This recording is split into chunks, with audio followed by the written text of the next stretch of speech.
Hello, I'm David Harper with the BBC News. Police in France have made more than 420 arrests during a fifth night of protests. The unrest is in response to the death of a 17-year-old boy shot by police on Tuesday. Nearly 60 people have been arrested in Marseille following clashes with police on Saturday evening.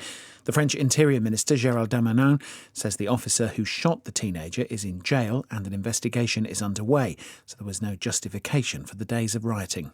Was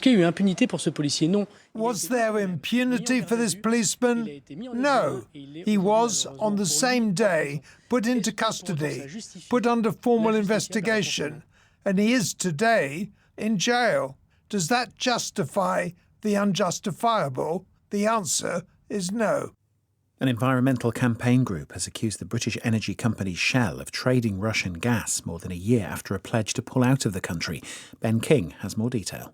Global Witness's analysis found that last year, Shell handled nearly an eighth of Russia's liquefied natural gas exports by sea and is still buying vast tankers of gas from the Yamal Peninsula in Russia's far north.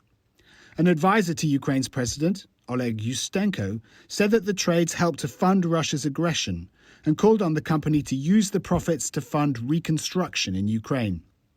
Shell said that the gas shipments were part of long-term contractual commitments which it could not break and didn't violate laws or sanctions.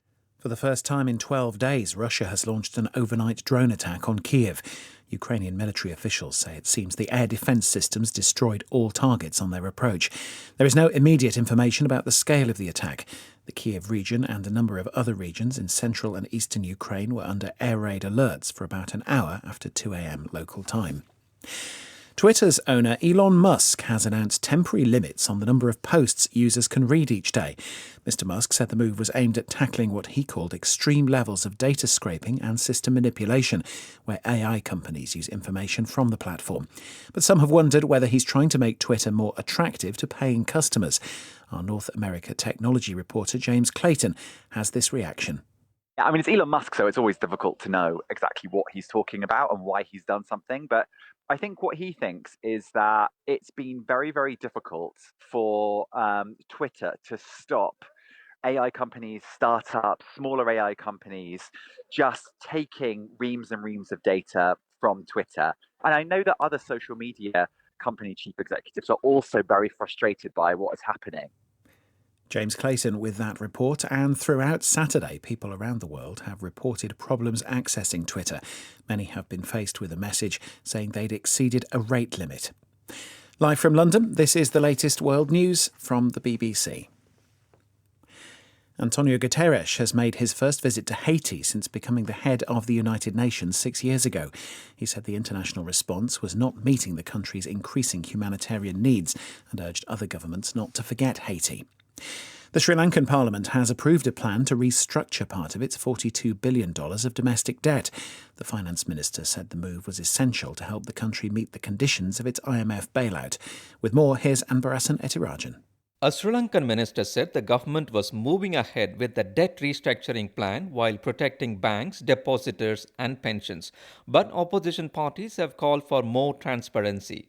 According to the opposition leader, Sajith Premadasa, the restructuring would disproportionately affect pensioners, which he said was extremely unfair. Experts say the plan could also hit the retirement funds of people such as tea estate workers and garment factory employees. The government has declared a public holiday until Monday to prevent a run on banks. Botswana and the diamond mining giant De Beers have reached a new deal that will see the southern African country get a progressively larger share of diamond production and sales. Frustrated by the slow pace of 5 years of negotiations, President Mokgweetsi Masisi had threatened to sever ties with De Beers, the London-headquartered company that is the world's largest diamond producer and trader. A third of Botswana's national economic output and 2/3 of its foreign currency receipts depend on the stones. The rusting remains of 8 British Second World War fighter planes have been found buried in a forest in Ukraine. They were among about 3,000 Hurricane fighters transferred to the Soviet Union to help its war effort.